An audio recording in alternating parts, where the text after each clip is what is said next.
posted this in the private Facebook group, and then I sent some of you all the same text message. But I wanted to talk about dieting and the history of dieting. So first, before we get started, I wanted to introduce Dr. Andrea Carter Best. She is a medical doctor. She is a psychiatrist, and then she's a holistic nutritionist, right? And so one of the things that I truly believe is that your food really is your medicine, especially now, you know, what we're going through. Food really is the medicine, right? And so I love that she has all of it too, you know, in terms of like nutrition and the science of it. She has the science of it, and then as well as the psychiatry piece, because I feel like that is generally how oftentimes we kind of don't understand how we emotionally eat and where that comes from historically in terms of, you know, being enslaved people in that, where that comes, where that falls into play. So, hey, Myrtle. So let's talk about, Myrtle, if you can mute your phone for me. I wanted to introduce Dr. Andrea Best, and then I want to talk about dieting, because I know we started a 30-day challenge, and I specifically said that this is how I want you to fuel your body instead of a diet, right? It wasn't a diet, it was really about fuel, right? So Dr. Andrea, can you talk to us about, do diets work? And, you know, what does that actually look like? So I wanted you take the floor. So, well, fortunately or unfortunately, I've had experiences to show me that diets don't work, in addition to the training and the science that supports the same. Mm-hmm. However, having an adjustment in your mindset, an adjustment in lifestyle, and adjustment in some key things that affect the gut, I think are important in terms of metabolism, weight management, addressing that visceral fat that we'll talk about, as well as mood and hormone management. So. Mm-hmm. So one of the things that I was really curious about, because I'm a huge fan of Jack LaLanne, like he kind of started this whole movement of, you know, exercising and eating more fruits and vegetables. He didn't call it a diet. He just really wanted to talk about kind of like the lifestyle. So I did a little bit of research on like where that comes from in our history. And the world's first diet book was written in 1500. And it became like a sexier, looser. In 1550, John Hale advised people to eat simply because more die of gluttony than the sword of the plague. So I really kind of wanted to, it's hard to say, like it's a $1 billion industry, right? The diet, the supplements. And if you look at kind of just some of the things that I've noticed, right? And I think because I like to go behind the popular things and kind of do my own research, right? So, yes. And your research, Dr. Best, what do you find most common when people come to see you for nutrition, right? What do you find people most commonly struggle with, you know, in terms of dieting? What are some of the common things? By the time people get to me, they're struggling with a combination of things, because most people are, you know, for whatever reason, are resistant to seeing a psychiatrist. Most people are resistant in the beginning to going in to see a nutritionist. Many people are resistant to going in and discussing a lot of these things with their doctors in the first place.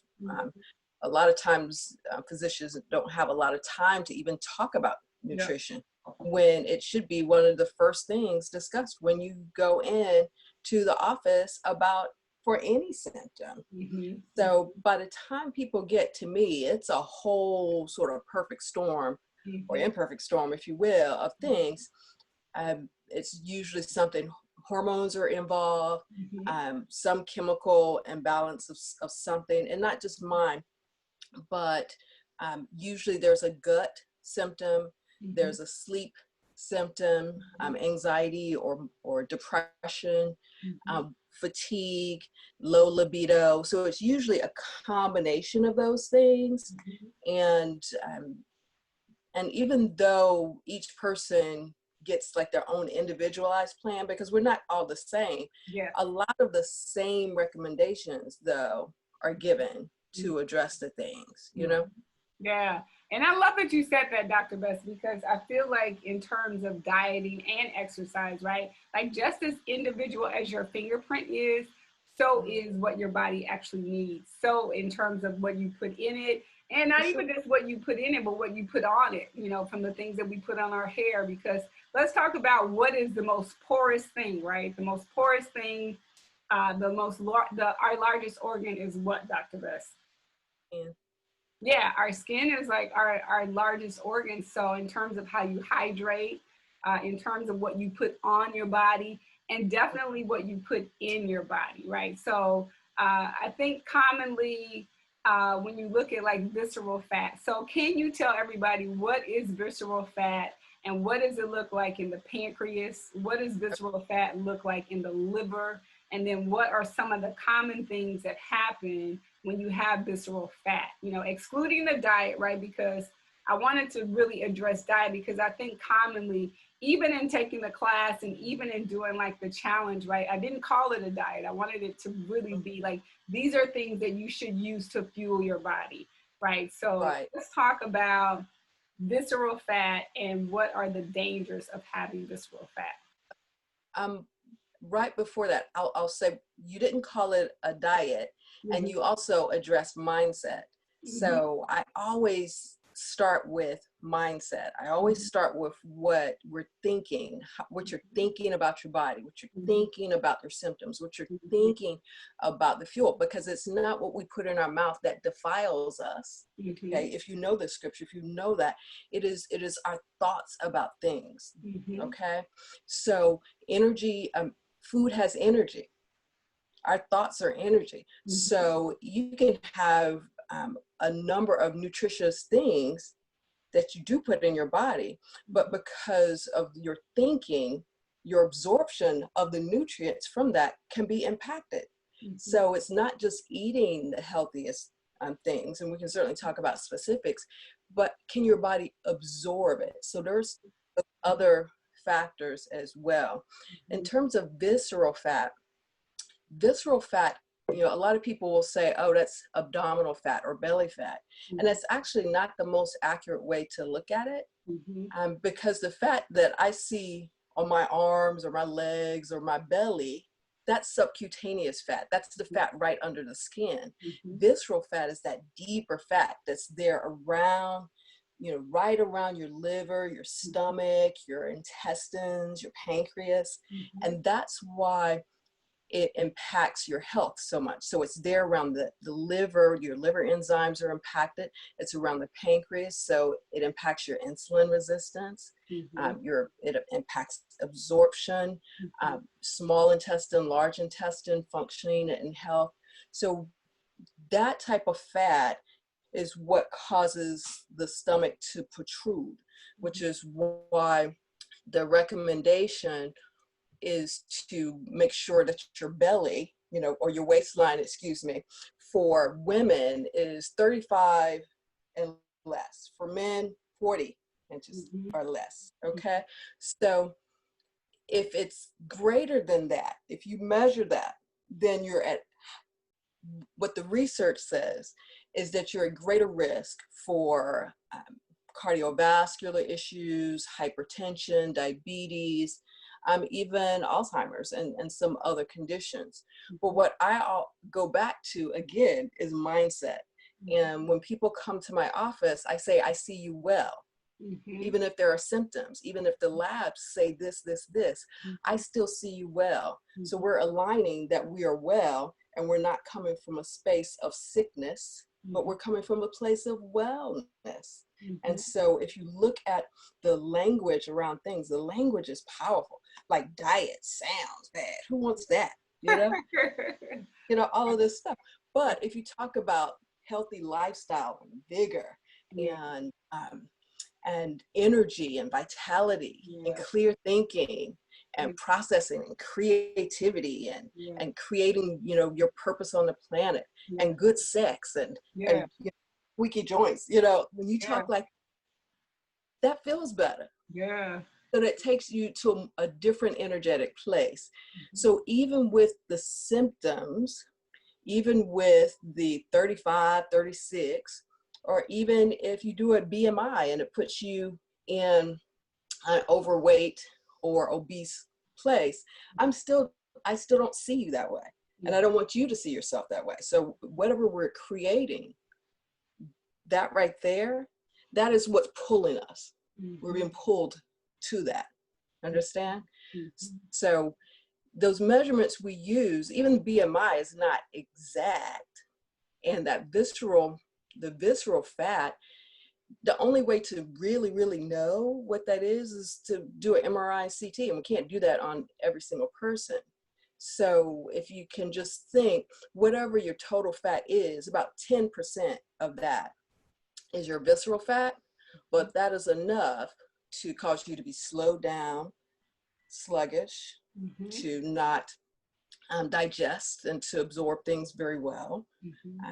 That's enough to impact your creativity, your processing, your calculations, your memory. That's enough to impact your ability to orgasm. It's enough to impact your ability to problem solve, all of these things. So there are many other reasons to address it without saying, okay, you're going to have a, if you don't do this, because that doesn't really motivate people or pull people when you try to do it out of fear. Yeah, absolutely. So I mentioned in the 30-day challenge, I specifically wanted us to think about like fueling our bodies, right? Because I felt like that was super important in terms of not the dieting aspect and not even just the exercise. Because I know oftentimes when people start doing something different, the expectation is that I'm immediately gonna see changes, right? And one of the reasons why I love for Chris Beall to be on is, in her head, she's like, I'm gonna lose this weight in a year, right? Like she's like, I have this goal and I want to do it in a year. But if you followed Chris's journey, and I know Chris from, we go way back, literally she's taken 4 years to go on this journey, but a lot of that journey she had to go on by herself, of discovering, like she mentioned visceral fat, and I was like, yes, you're right, Chris, but she started being curious about the way her body was feeling and the way that it functioned, that she literally was like, how do I do this? And how do I do it long-term and not the short-term dieting thing that we all, have been kind of bought into it, because that's a $1 billion industry, right? Right. So I think it's interesting with you, Dr. Bess, because you went into medicine first, right? And then I know, just having worked in pharmaceutical sales and diabetes and cardiovascular disease and pulmonary embolism disease, that generally as a medical doctor, you get a very short window of what actually is nutrition and what's good for you, right? So the fact that you took that journey as well, can you speak to holistic nutrition? And I do know too, like, our food has changed. Like I would have clients say to me, hey, well, Madison, my great grandfather used to drink coffee every day and he smoked cigarettes and he did, this, but the coffee and the things that he ate, or if he ate bacon or if he ate pork, it was completely different than what we're consuming now. And even, I think there's so many like vegan influencers, even though I talk about, eating more plant and plant nut based, literally, the soil has been depleted. So if you talk about, fueling your body in that way, there are some things that you need to supplement. So can you speak to kind of how food has changed and what led you into going into holistic nutrition? Sure. So I actually started in nutrition. Okay. So in college, my majors, I double majored in chemistry and nutrition. So nutrition was basically, it was called food science then, and modern day biochem, but basically learning the chemical compounds of food. It was after I began medical school that I began the holistic training as well, and began learning about Eastern medicine and how Chinese medicine will look at the energy in food and the balance. So the yin and yang. So certain foods are considered cold and some are considered warm, versus chemical compounds. So I've always been fascinated by the chemistry of it, and then learning the energy and vibrational level of things, and how to combine complex carbs and a lean protein versus which glycemic index foods to combine with things in the morning versus the afternoon. The hormones certain times of the day based on the sun, our hormones at certain times of the month based on the moon. All of those things, pretty fascinating. You're right. That's not really a part of, or at the time wasn't really a part of the medical school training, but more and more it is. When I came out of psychiatry residency, there was no integrative medicine training. So I just had to go and do it on my own and then put it all together. But there are programs that have it now. And it's important because the food is so different. So now we have food, we have preservatives and mycotoxins and aflatoxins in the peanut butter, the glycosylate on corn. We have food substances. The gut doesn't even recognize a lot of the stuff as food. So when you have, for instance, high fructose corn syrup. So my uncle and aunt, they were eating bacon and brown sugar and all kinds of things, but they were not eating high fructose corn syrup or hydrogenated fats. My uncle was eating bacon, but he was also eating walnuts, from the trees. He was also eating seafood that he fresh caught. We were eating from our gardens. My parents had a garden, so we were taking fruit and veggies and fish and sharing it amongst family members. So they could eat that way. But now the grains have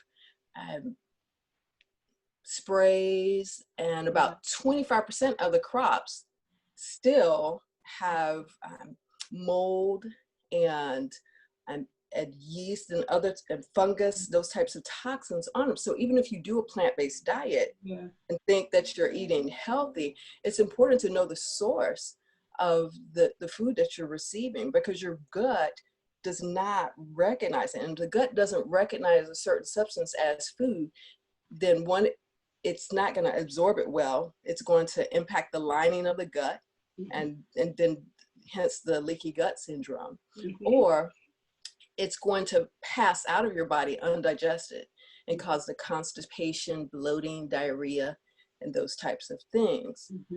So for many clients, we'll talk about digestive enzymes like lipase, amylase, and bromelain, which can help to break down some of these things. But if you can figure out the source of your food first, and to try to avoid the preservatives, the artificial flavors, the enriched flour, anything enriched, white flour, white sugar, those types of things, then you're going to have healthier gut health, which is going to improve your immune system. You're going to have the appropriate percentage of the good bacteria to the bad bacteria. But if not, then sometimes we'll do probiotics to help with that. Other things can help with the lining of the gut as well. MCT oil, green tea extract, a number of different things.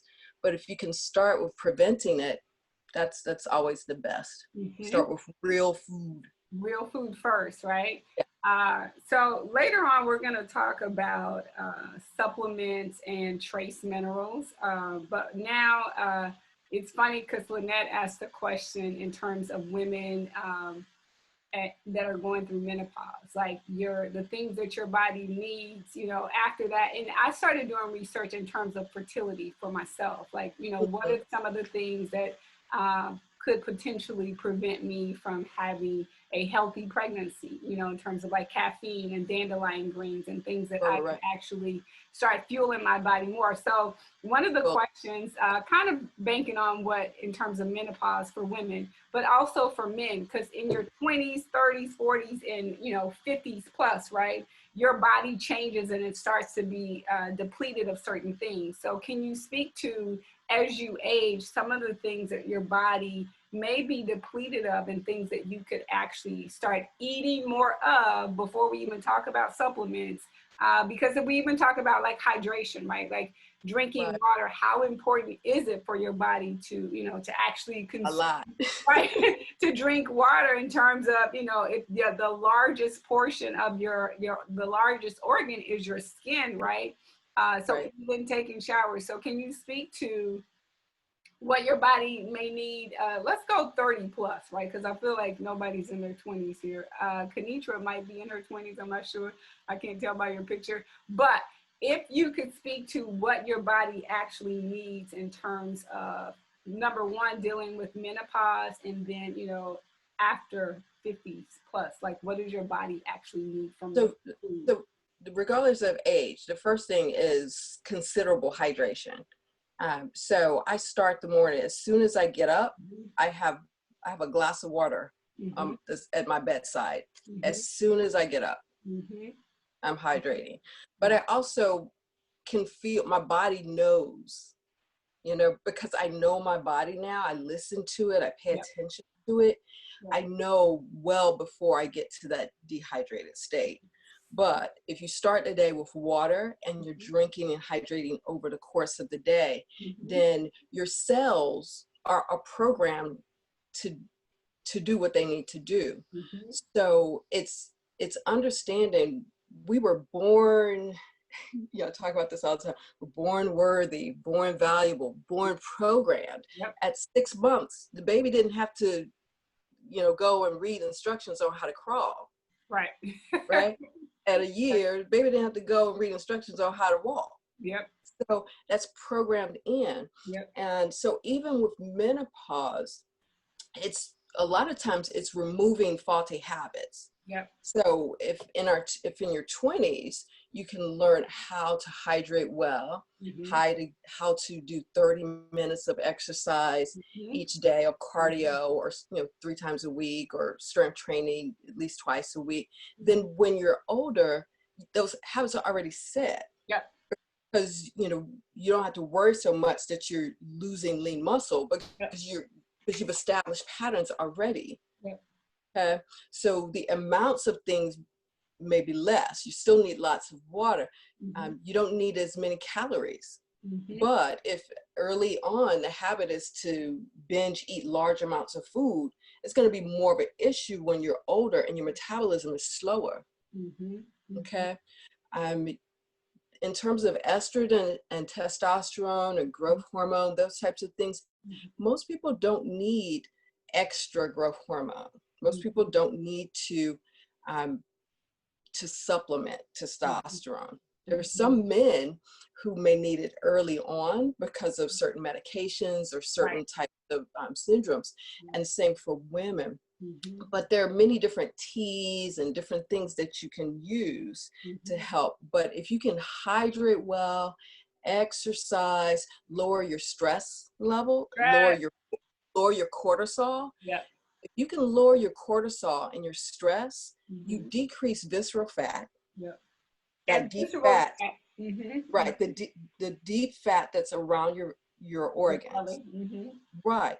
So if you lower cortisol, you impact that. So you improve your hormone balance, you improve your weight, you decrease the risk of health issues, you increase your HDL, you lower your LDL, you lower your C-reactive protein. All of those things improve just from managing stress. So if you can learn how to manage stress either through mindfulness, meditation, prayer, exercise, eating lots of green leafy vegetables, having protein at every meal, doing 5 small meals a day where you have protein in each of those. And again, if your plate is about, I usually say 3/4 colorful or half vegetables, then that's the type of diet that is just going to allow your cells to do what they're already programmed to do. So our fat cells are already programmed to be eliminated. So we didn't have to do extra stuff to increase what's called programmed cell death or apoptosis. But if habits back here, or such that you have to do it now. Then certain things like green tea extract in the morning in a plant-based smoothie, a tablespoon of or teaspoon of MCT oil, depending on your triglycerides, in that green tea smoothie. Blueberries in it that have a lower glycemic index in that plant-based green tea smoothie. Flaxseed, chia in that green plant-based green tea smoothie. You understand? Those types of things. And then, lunchtime, a salad. If you're not, I eat fish, so and certain times of the year, I will also eat a bit more poultry. And this is because I know my body. And my body has been trying to get through menopause. Right. For some time, for some time, I would like for it to just say, okay, we're done. But about 6 months, I'm like, woohoo. And then it's like, it's like a period comes back. I'm like, what is going on? But anyway, so I know my body. I know I need when I need more volume, lean protein. But otherwise, I might do just like 2-4 ounces of a lean protein, like chicken or fish. That's about half the size of my palm. Or a cup of beans. If you eat tofu, it's like a third of that block. That type of protein, like 15 to 20 grams. That right there is what can help with maintaining the lean muscle, along with that cardio and strength training over the week, the water over the day, the green leafy vegetables, the 5 small meals, the sleep, and cutting out stuff that stresses you out. Or people. But sometimes we don't have that much control. That's true. That's so true. Because if you have young children, if you have a baby, those types of things, it's like you can't get rid of them, but you can manage your stress and how you handle it. So you said 2 things that I want to touch on: low glycemic index fruit, because a lot of people think, especially when you're trying to lose weight or drop pounds, that sugar is the enemy. So, but you can still, what is your opinion on having fruit, right? I definitely am a firm believer in the low glycemic index fruit, like blueberries, because they have antioxidants, strawberries. All of the berries tend to have a lower glycemic index load. So what is your take on adding fruit to your diet? And I always say, try to have greens with everything, right? So having a green salad, and then what you put on your salad is just as important too, because if you're loading the salad up with ranch dressing and cheese, and then the dressings that you're not making yourself, then that's got chemicals, it's got stuff in it that is processed again. And so one of the things that I love to talk about is, if it's processed, that means your body isn't doing the work. So if it's already pre-processed, then that means your body it's not working and it's not breaking it down. So what's your opinion on, like, it's either going to be energy or it's going to be fat? Okay.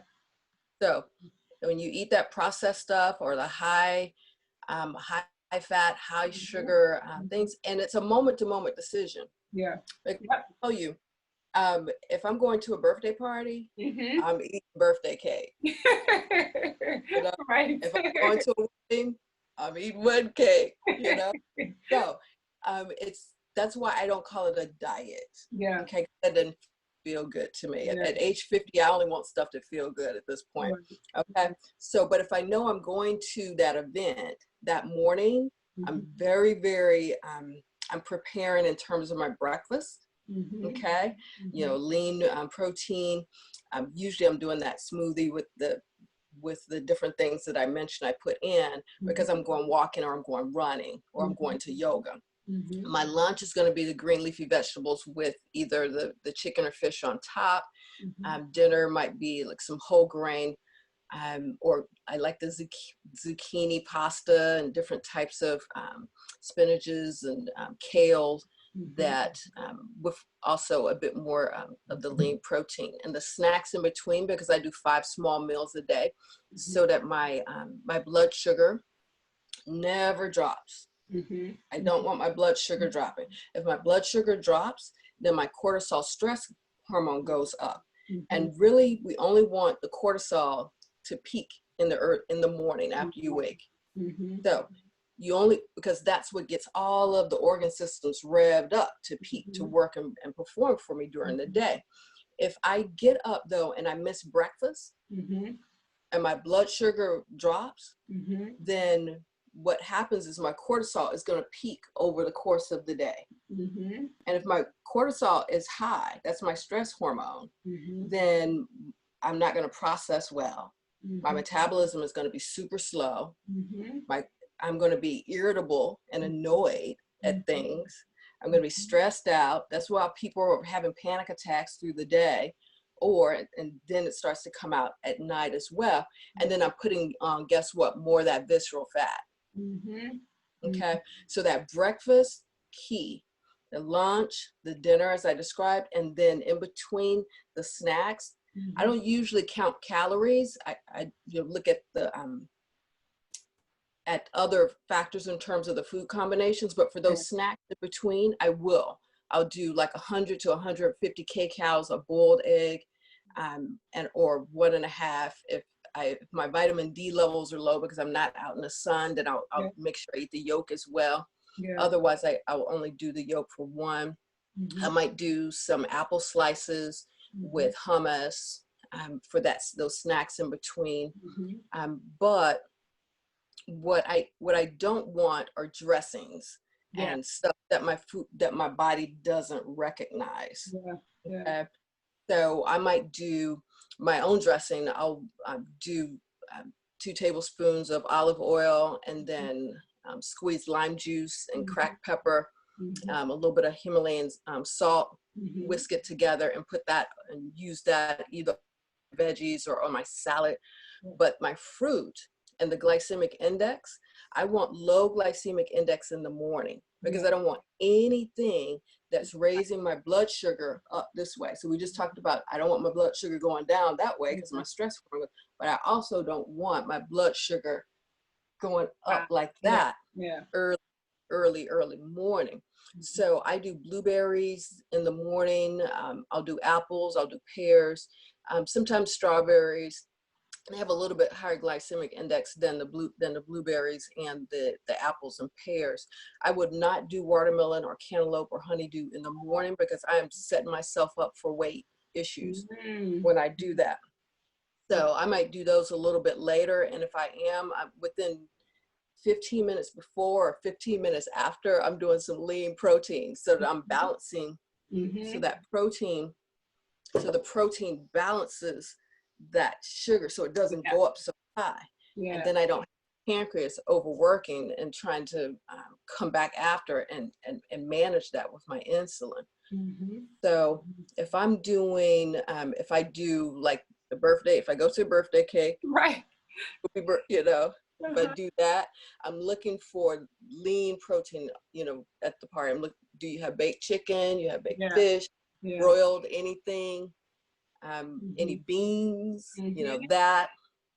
And I usually have protein, my own protein shakes and powders and stuff in my cart, because I used to, before this, would drive from office to office, and it's hard to manage if you do not prepare ahead of time, because the food that's out there that you can get quickly, it's not healthy. It's processed. It's high fat, or high sodium, which also, as you get older, your body doesn't need that much sodium, so it's not going to manage that so well, and that's why we get the swelling in the knees and the ankles and the other parts.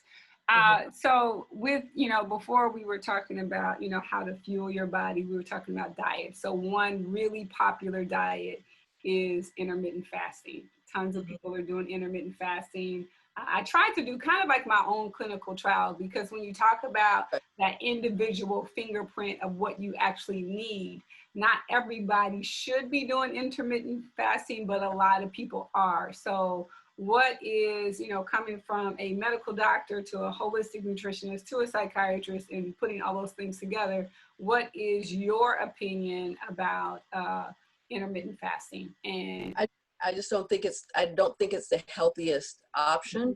Just like Mhm. I don't think keto, is I hate it. Keto acidosis. Yeah, right. keto Um, diets. the problem is the brain needs to be fed Yep, consistently, yep. and the rest of the organs in the body will break down stored fat, will break down even muscle Mhm. to amino acids, and Yep, then convert that and use that as fuel and yep. energy. But the brain needs glucose, and it needs the glucose from the last meal you had. Mhm, So if you go past 3 hours without eating, mhm, blood sugar drops, cortisol goes up, and the brain, that's why you get the foggy, can't calculate, a little bit more irritable, the mhm. headaches, all of that, because your brain is telling. So if you listen to your body, if you feel your body, it will tell you, oh, that I need to eat. It Yeah, will tell you when it's like, oh, I need water. It will yeah, also tell you when it needs some more fat, yeah, like yeah, good fats, like coconut oil or yeah. avocado or olive oil, usually, if, if, if you pay attention. But there are certain times when people do have to lose a significant amount of weight Mhm, quickly. Okay, mhm, when you're in a health zone here, mhm, okay, you mhm, might have to do some things to get yourself out of that risky stroke zone, mhm, you know? mhm. So you want to prevent going to that place anyway. It's like someone who comes into the office, and they're coming to see me as a holistic psychiatrist, and they want to use some herbs or teas or different things. Mhm. Well, if it has gone to this point here where you're suicidal or you can't Yeah, function, yeah.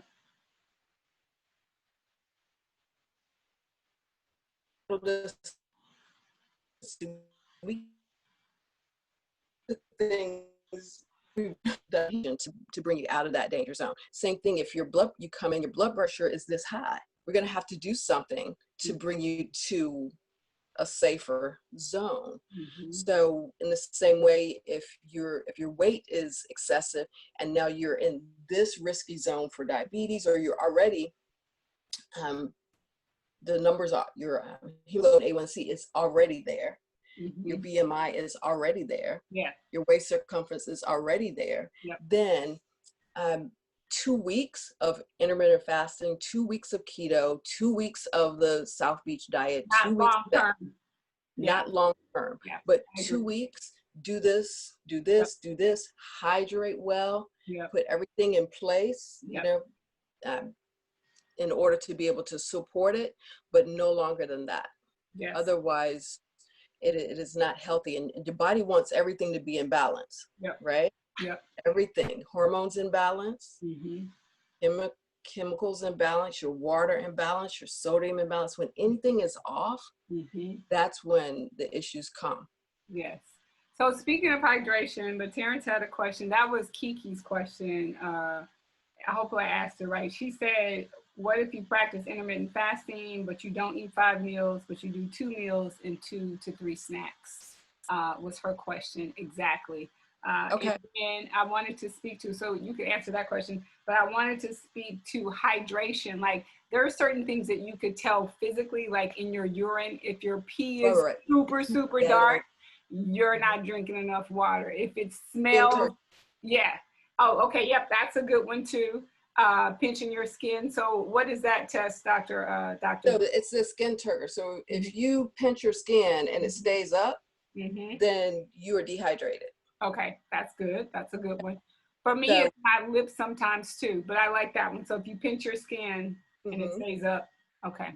yep, dry mouth, Mm-hmm. of course, Mm-hmm. um, but the urine, you can look at your urine and your poop and get a whole lot of information. Mm-hmm. So Mm-hmm. your urine color tells you if you're hydrating well or not. Mm-hmm. If your poop is floating or not, that tells you also. If your poop Floating poop, floats in the there's water, a lot of fat in it. oh, That that's means good to your body know. there's a lot of fat and a lot of stuff that's not being digested that's Okay. coming in your poop. And what about the color of your poop? That varies. Okay. That varies. Yeah, But that's good. yeah, so it you know, well, sometimes people will take certain types of supplements, Yep. like they'll do iron, Yep. and they're like, well, I don't feel improved energy and my poop is so black. I'm like, Yeah. oh, you remember to put it with vitamin C, because vitamin Mm-hmm. C helps you to absorb it better. Mm-hmm. You're like, oh no. So some things need a carrier. Mm-hmm. Mm-hmm. Okay, That's so when people do no fat diets, you have issues because you need fat to be yep. able to carry certain hormones and chemicals through the gut, through the bloodstream. Mm-hmm. Mm-hmm. Okay, so this is Terrence's question. He said, what's a natural way to lower your cortisol levels without supplements? Um, so adaptogens, anything, well, first, decreasing coffee. So decrease coffee. If you're drinking more than 2 cups of coffee a day, you Mm-hmm. can really help your adrenals by decreasing that to 2 cups. And if you have high cortisol and anxiety, really decreasing, and removing Mm-hmm. coffee and using green tea as an alternative.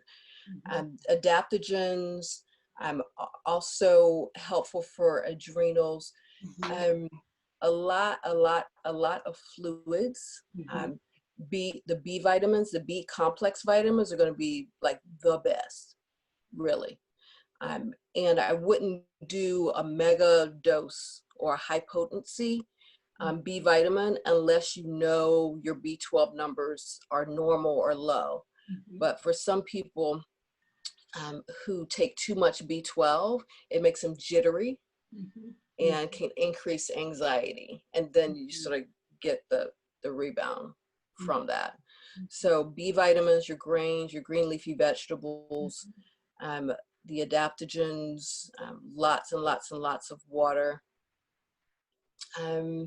Making sure you eat breakfast or something in the morning, and protein in that breakfast is probably going to be really, it's going to be key. Mm-hmm. And again, the adrenals, that's your fight or flight. Yep. Okay. So if you have relationship issues, with your spouse, with someone you work with, your employer, Mm-hmm. when you're in their space and there's drama or you're getting stressed by that, your body feels that stress in the same way as if a 18-wheeler is coming at you 65 miles per hour. It doesn't know the difference. Mm-hmm. So managing that stress, that fight or flight reflex, is huge with the adrenals. Mm-hmm. So if your adrenals are excreting cortisol, it's usually because that fight or flight was triggered. Mm-hmm. So we know our other senses, our sight, our hearing, our taste. The fight or flight sense is that you can't feel, but it's there, and it serves a purpose. But we don't usually have an 18-wheeler, barreling down on us. Okay, so when that fight or flight is triggered, your heart rate and blood pressure go up to send blood to your arms and legs and muscles to be able to fight or flight, run. Okay, so it is not sending it to the brain though to think and process. Okay, we need the muscles, we need the extremities to be stronger. So not up here. So that's why when we're in a stressed out space, you can't problem solve or think rationally or even make the best judgments. Okay, so that fight or flight gets triggered, the blood goes to the arms and legs, right? The way to reverse that, breath work. Your breathing does the opposite. So the breathing that I'm doing now, that we're all doing, this is the maintain life and organs breathing. Okay, but when you do deep inhaling, such that and slow. So it's a type, deep breathing is super slow And it is what reverses the fight or flight. It's what says everything is okay. So if this is the trigger, deep breathing does this and this. It's okay. It's soothing that. It's okay. There's no danger. There's no 18-wheeler. There's no dinosaur. There's no person here trying to hurt me. Boom, boom, boom. So usually when I teach breathing, I tell people to either sit, stand, or lie down, but make sure nothing is crossed. So you don't cross your arms, you don't cross legs, you make sure your spine is straight, right, but yet you're comfortable. And then you inhale deeply and slowly to a count of 4. And as you're inhaling, your chest expands. If you put your hand on your belly while you're inhaling, your hand should go out. Why? Because the type of deep breathing needed to reverse that fight or flight reflex is when the chest expands, which pushes down on the diaphragm, and the belly right here goes out. So if you put your hand on your belly, like right now, your belly is not doing anything because I'm not doing deep breathing. But if I stop and inhale deeply, counting 1, 2,000 to 4, I can feel my hand go out. And then when I exhale, my hand should go back in. So I usually inhale to 4 through my nose and exhale through my mouth. Now, for some people, their mind is really still too busy because that's anxiety, the ruminations. And it's not wacky stuff. Like anxiety is just normal. Everybody's born with it. So too much of it, though, is when you're ruminating and thinking about the bills or the kids or the spouse or the this or the to-do list, or I'm supposed to be here next and then here, here. All of that right there, body senses that as danger. Okay, so the heart rate is up, blood pressure is up. That's why some people who say, I'm not really stressed, but their heart rate is up, their blood pressure is up, and they begin to have issues with other organ systems because that's that heightened system. So for them to be able to quiet some of that noise, meditation is one thing. Another is particularly if they can't get into a meditative state where you quiet the mind and can just imagine all the thoughts going into a cloud or into, whatever you want to put a bubble or whatever, then focusing on the breath work, setting your timer for 5 minutes or 10 minutes, and then just practicing inhaling to 4, holding it for 2, and then exhaling on 5. So then you're focused on the 4, the 2, the 5, the 4, the 2, the 5. And then all of the other anxiety, all of that other stuff gets put to the side. Heart rate goes down, blood pressure goes down, fight or flight turned off. So the best thing is to prevent it from getting there. But after that, the breath work it just works. It's normal physiology. So there's no hocus pocus, there's no magic. It's just, that's the way the body is designed. That's good. So Dr. Andrea, I know we've almost been at an hour, but I wanted to kind of go over, because of the times that we're living in, people have different opinions about what's happening, what's not happening. But in terms of really taking care of yourself and do-it-yourself health, there are some things that you could do to maintain your immune system. And so can you speak to some of those things? Because I made a list of like 17 things. You mentioned vitamin C, vitamin D, for, you could do that with, getting in the sun. E, you said vitamin E. I have elderberry. Medicinal mushrooms like maitake and shiitake and reishi, turkey tail, astragalus, selenium, garlic, andrographics. I don't know what that is, but I just researched that.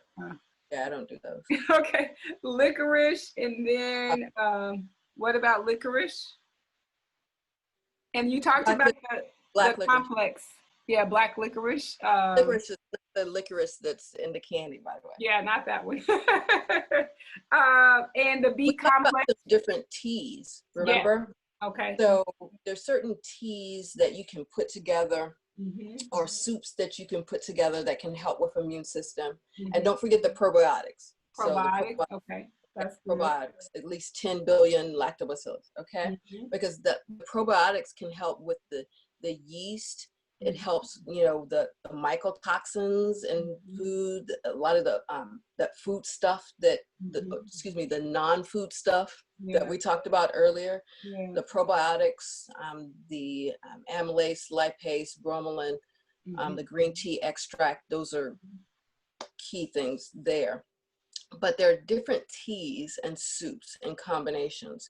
Bone So broth? Pardon? Bone broth? Yes, Mm-hmm. yes, absolutely. Mm-hmm. And then for like the Chinese will divide certain viruses into like cold, like wind cold type and wind warm type. So the cold type, those are the regular colds. Mm-hmm. So cilantro and basil and parsnips and ginger, you know, those types of combinations. Mm-hmm. But COVID falls more so in the wind warm type. Mm-hmm. So it's going to be more definitely cilantro, but some of the onions and mint. Mm-hmm. So if you can do more of your cilantro and your mint teas, during this period of time, a lot more water, the meditation to, you know, soothe that fight or flight. Very important. And then just other things, managing the stress. Yeah. You know, one thing I was looking into, and I can't find anything definitive, is should I remove my apple cider vinegar during this period of time? Okay. Because apple cider vinegar, we know, absolutely helps with your blood sugar, your blood pressure. And I used to like to do, if I didn't do my warm water and lemon in the morning detox, then I would, you know, sometimes do my apple cider vinegar and my water in the morning. Yeah, in the mornings.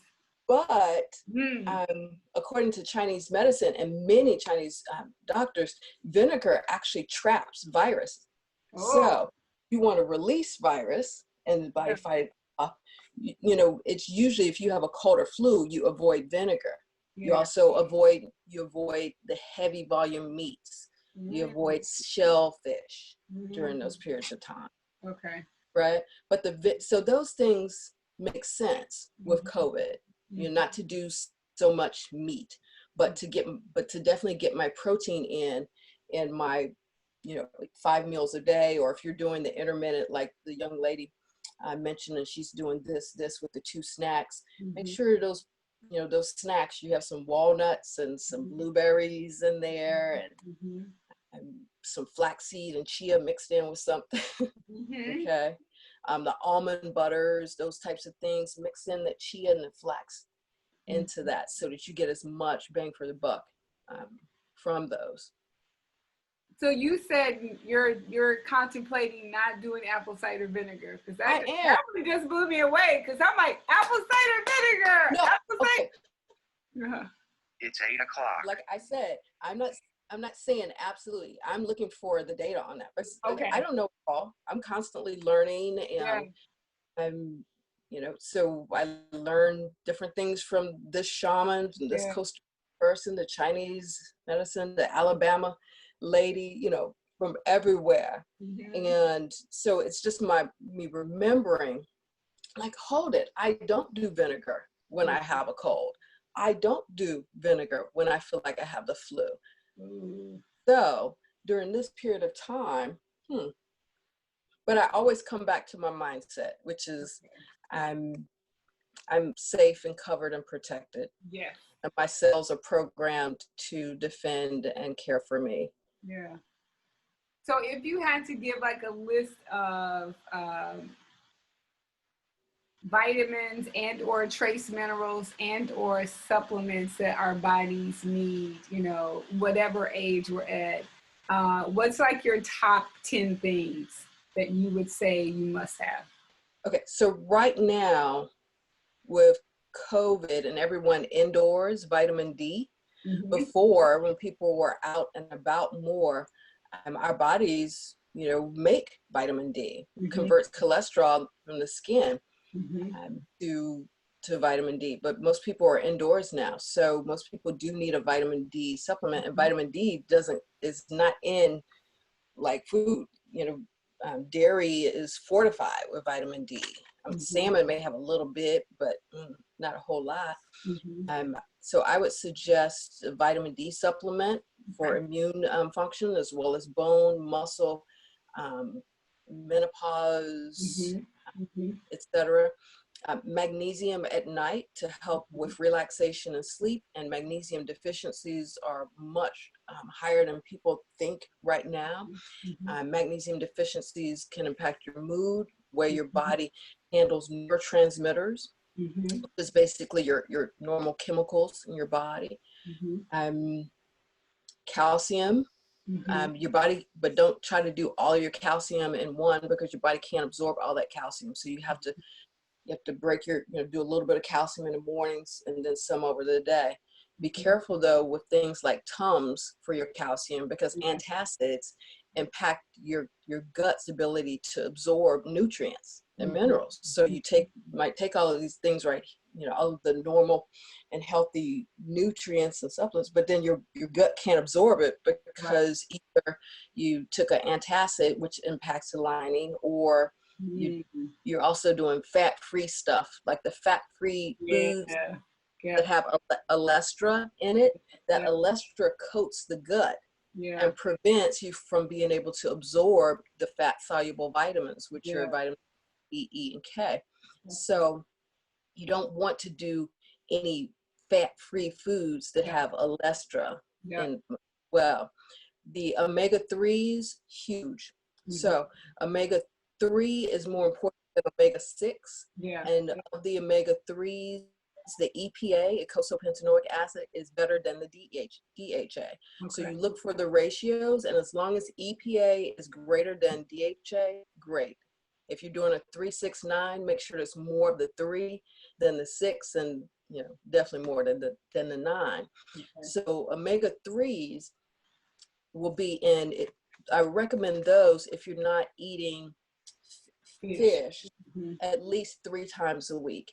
And the fish would be great, because the omega-3 in is so bioavailable. Your body just absorbs it greatly. So salmon, mackerel, trout, sardines, tuna, krill, herring, all high in omega-3, and then the way that your body will be able to absorb it.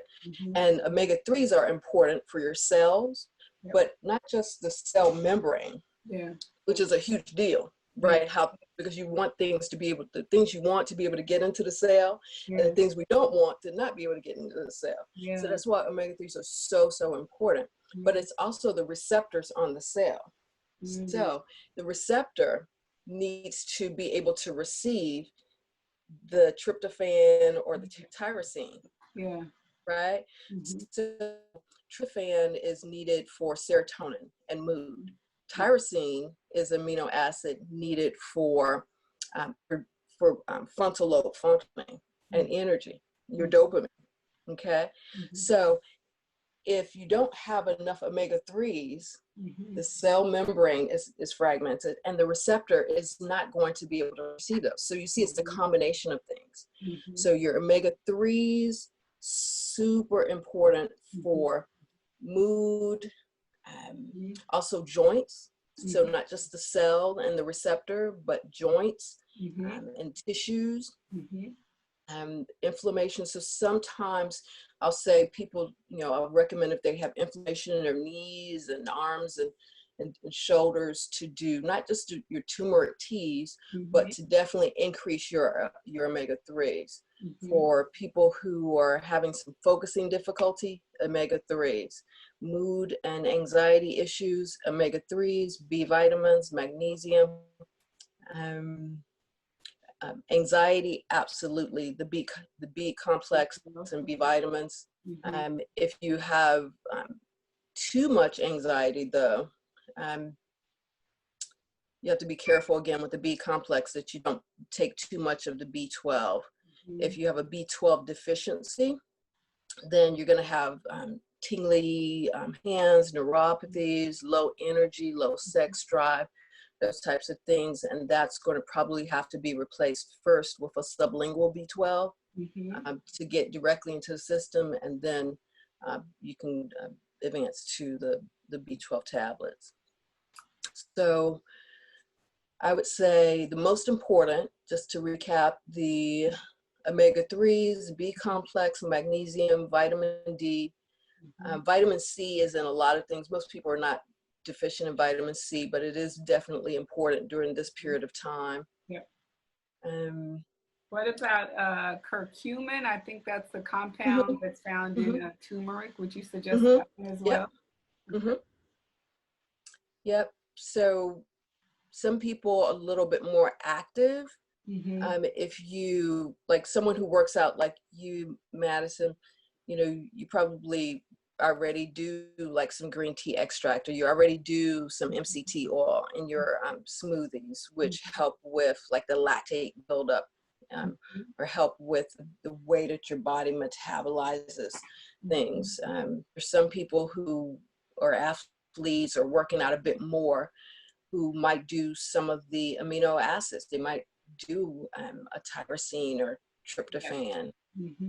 Sometimes when people are, if you are during this period of time a bit more anxious, you know, a bit sad, if you have a history of depression and going into depressed episodes, but you're not in a depressive episode now where you need to go and see a doc, but you're concerned about how you're managing it, 5-HTP.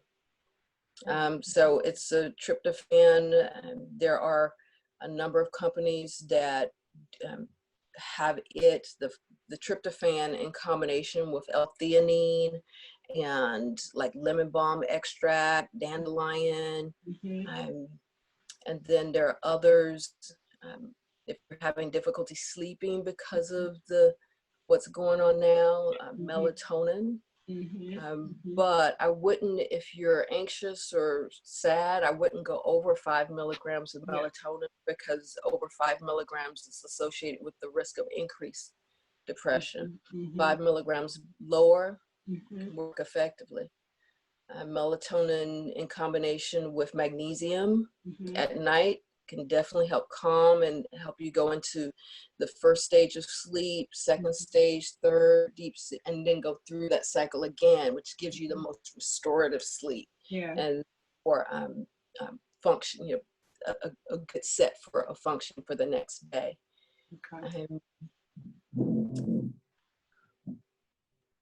I'm thinking. That's good. I made a list, so I'm writing them all down. So yeah. And in terms of like essential oils, because I know there is like a lot of popular kinds of, you know, things that have gone into the mainstream, you know, in terms of like businesses. What is your opinion on essential oils? I use them. I like them. Yeah. The essential oils are in some cases, you know, some companies 30, 40 times stronger, some companies 70 times stronger. Yeah. So the key is knowing, you know, which ones you have to dilute. Like in most cases, you only need a couple of drops and, you know, 8 ounces of distilled water. And some of them you need a carrier, like a coconut oil, like again, fats, you know, to carry it through. I like, you know, during this period of time, because, you know, I live in Santa Monica, so my sinuses and the pressure here, the air pressure is such, I like to use peppermint. And I will do a peppermint pin, and I'll do a halo. Okay. But there is a company, they have a peppermint that is so strong that I dilute it in water, and I'll put a few drops on the back of my neck as well. So I like peppermint for that. Lavender, actually. Lavender, I use that for bed. Lavender helps with digestion as well. Lavender helps with my seasonal allergies. The peppermint can help with that also. Lemon I use for so many things. Yeah, I love lemon. Yeah, just for as a natural detox. Yep. Yep. The orange, the different orange spice actually will work here on the frontal lobe, okay, in terms of focus and being a little bit more alert and active and clear and present. The different orange spices. For gut, you know, sometimes, but I like to use, I really like my ginger teas for my gut, you know, but there's some some digestive essential oils that you can put right on your belly. Yeah. I don't find that as effective for me. Many people say it works for them, but I really like the inside out. I like the, I like my ginger combinations that I use with my teas, and I just make it a little thing. Yeah. So thank you so much, Dr. Andrea Seabest. It has been, so she's not accepting new patients because I definitely was like, hey, I want you to be my doctor. But she is a mom of two, and she's focusing on her mommy duty. So this has been priceless for me. I hope everybody else watching got a lot out of it. I know we couldn't ask all the questions. I know there's some other questions in the chat. But thank you so much. And I know it went very fast. If you send me the questions, I'll answer them. Okay. I will do that if anybody has any other questions. But I think, you know, in general, the thing that I love to say is really you have to take your health into your own hands. And starting with your food, really being your medicine, organic food, and not just, oh, I want to lose weight or I want to do this, or, you know, for vanity purposes. Like now we're living in times where you really have to take your health into your own hands. So if this COVID hasn't taught you anything, like it is literally taking your health into your own hands, so that, you know, making food, organic food first, you know, whole foods, plants, nuts, legumes, and then I'm not opposed to eating meat. Like I don't like sardines, but I'm literally looking at my food as my medicine. And I know that it's great, great for you. My mom likes them, but I'm like, oh, they're so disgusting. But I eat avocados, I eat mushrooms, I eat a lot of things I don't like, but I know they're good for me. So that is what I want to leave you guys with. Dr. Best, do you have any final thoughts, comments? And thank you for coming to class, y'all. She's coming to class because of Cheryl, my sister Cheryl. Thank you for joining us for class. But do you have any final thoughts or anything that you want to leave us with? No, just, you know, don't beat up on yourself, and use the right language, you know, that helps you to see it as you're just doing this for yourself. Yeah. Okay. Yeah. So don't use words like diet and other words that don't feel good, because again, you're thinking around it. It's huge, huge, huge. And if you plateau, that means you're not getting the gains you were getting. That means your body is saying, step it up, next level. So my girlfriend and cousin Cheryl, Unshakable Woman, you know, she knew, okay, I needed to take it to the next level, which is why I'm in your class. So I'm appreciative of that. So yes, so you all, my friend Cheryl has a wonderful podcast called Unshakable Woman. So I'm going to put that in the chat, the private Facebook group too. If you haven't gone to the private Facebook group, then definitely send me an email. I know Chris is in it, Monica, Andrea, I'm not sure if you're in it or not. Kenitra, I'll have to get it to you. Terrence, you're not in it either, but it's okay. Cheryl's in it. Miss Sharon, I think you just got in it. So yes, thank y'all for that, because I'm going to be putting some information about Dr. Andrea. We may not be able to be a patient, but you know, thank you. This has been priceless for me in terms of just learning things. And I really wanted to inspire people to not just like try to get the outside, but start from the inside first, you know, and healing your body that way. And then I just believe that supplements should be supplemental to what you're already eating, right? And what you're already thinking, and where you're taking your body and your mind and your spirit and the people that you surround yourself with. That's what I believe. And it sounds like Dr. Bess believes the same thing. That's why she's in this class, and that's why I met her through my sister Cheryl. So thank you guys. And the other thing that I wanted to talk about too, we'll talk about this off the air, Dr. Bess, because I believe one thing that you could do in terms of doing it for yourself, do it yourself health,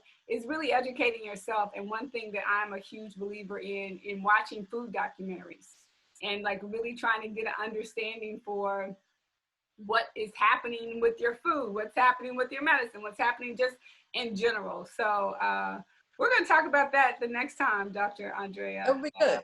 About some documentaries that I think are a must watch. I put that at the list last because I wanted to talk about that, and I put a link in the private Facebook page, but I think that's super important. So thank y'all for joining me on your Sunday, and thank you so much, Dr. Andrea C. Carter Bess. If you're on Instagram and you want to follow her, she's Dr. Bess Integrative. I put it in that flyer. And then her website is I, then M, then spell out doctor, and then best. Because she's the best, y'all. So thank you so much. It's been so Thanks for having me. Say it again, Dr. Andrea. Thanks for having me. Absolutely. Thank you, Dr. Carter. Yeah, so I'm going to mute everybody if you want to say anything. Thank you. Yes, thank you so much. Thank you. Yep. All the information. Thank you so much. Great information, great stuff. Yes. Yes, I yes. just love her calm spirit. She has a very calm. Beautiful, Yeah. right? Right. Mhm. She's very zen. Right. Very calm. Yes, she Room is. 14-year-old and 18-year-old are out there. Don't let her fool you, because she has a calm spirit with them too. I can Aw. only I imagine. bet I she can does. only imagine. So thank you. Thank you. This has been priceless, and we appreciate your time and the information and getting just a slice of a little bit of all the things that you've, spent years to. You've been in the business like more than 25 years, right? Yeah. This is my 25th year. Yeah. Wow. Great. So we're getting like the concentrated version of all of her Eastern, Western, holistic nutrition and all of those good things. So I can't say thank you enough. You're welcome. I know we went fast. Again, please send me the questions Yes. so that I can make sure that you have the information. That's the important thing, that you have the information and then you share it. Okay? Share. Yes, please. Thank you so much. Thank you. Y'all. I'll see y'all Thank you. tomorrow in class at 9 o'clock Pacific Standard Time, 11 o'clock Central, and then 12 o'clock Eastern.